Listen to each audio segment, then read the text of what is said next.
So it has been a while since the S23 Ultra came out, and when I first reviewed it, I said it's going to be tough for other phones to beat this phone. It has a combination of performance, design, camera, and battery. How has things changed? I'm Kevin the Tech Ninja, and let's find out. The S23 Ultra received so many updates since it was released, and it's become my go-to phone when I need a phone that can perform all day long. And yes, even over the iPhone. And we'll talk about how I did that later in the video.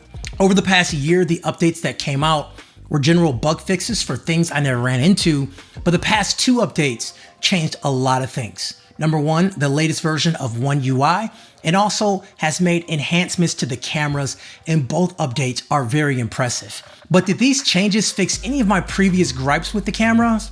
Well, we'll talk about that a little bit later in the video. Now guys, I gotta be honest, Samsung had some of the worst software back in the day. You know, it used to do that blooping raindrop sound back in the TouchWiz days, to now where I find the software a powerhouse and it's functional. I still don't like the idea of having the Galaxy Store versus the Play Store, which can cause some confusion. But beyond that, this phone has performed amazingly, breezing through all my daily activities of content creating, watching videos, gaming, and social media. In a normal day, I can easily use this phone for 4 hours on the display, and at the end of the night, I'll be down to 40%, which is fantastic. And compared to my iPhone 14 Pro Max, where at 6 p.m. I'm looking for the charger. This phone can last during the most grueling days, like on travel days, where I can be from 8 a.m. to midnight, and I can be away from a charger. Now I'll put it in battery saving mode, and this phone will power through that type of day without an issue. The screen is bright and colorful, and it's just great to look at.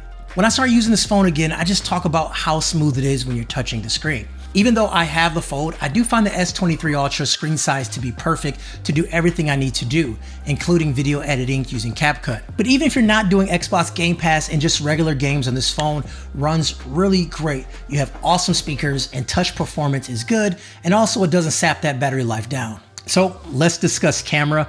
I've taken over 2,000 pictures and 300 videos with this phone, and honestly, it continues to impress me with each update. The one thing I didn't like was the whitewashing of the skin when taking selfies, but honestly, I feel like it's very tame now. I'm not truly seeing it anymore, and these skin tones are pretty accurate.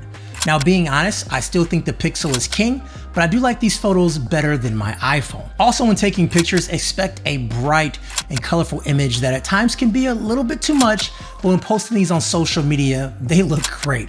Now, if you want to take the most accurate photo, you can take a raw photo using the entire sensor. And that's something I haven't done much, but when I did use it just to test it out, it was super detailed and extremely impressive. You also have powerful zoom cameras, which came in clutch at the zoo recently. But if you're not taking pictures of fur babies and you got your own babies, you could take a picture of them when they're playing sports or from across the room if you don't feel like getting up. Overall, this camera system is so flexible. And if I had to choose one camera to use when I go somewhere, it definitely is going to be this phone. So video mode is extremely important as a person that does video for a living. And year over year, I wanted the S line to have better video. And I would say this year, it's fantastic. And just this month on my coverage for IFA, I was using my S23 Ultra most of the time. And I loved how these videos came out. Now for outside video, I did attach a small rig ND filter, and that helped with video even more. Now, if you're coming from iOS like me and you're ready to make that move to Android, but you don't want to lose out on iMessage, I've been using an app called Beeper to do it. It takes your encrypted messages and forwards them to any device that you have. This app is still in beta, but you still have to wait until you get invited. But this does make that transition a lot smoother if you're going between iOS and Android, or if you just want to go to Android and still keep iMessage. Overall, this phone is still my favorite phone this year. But we know the elephant in the room is the new iPhone 15 Pro that is definitely going to be compared to this phone. I will do a comparison as soon as I get my hands on it, but we gotta wait for that video. So the S23 Ultra, is it hit or miss?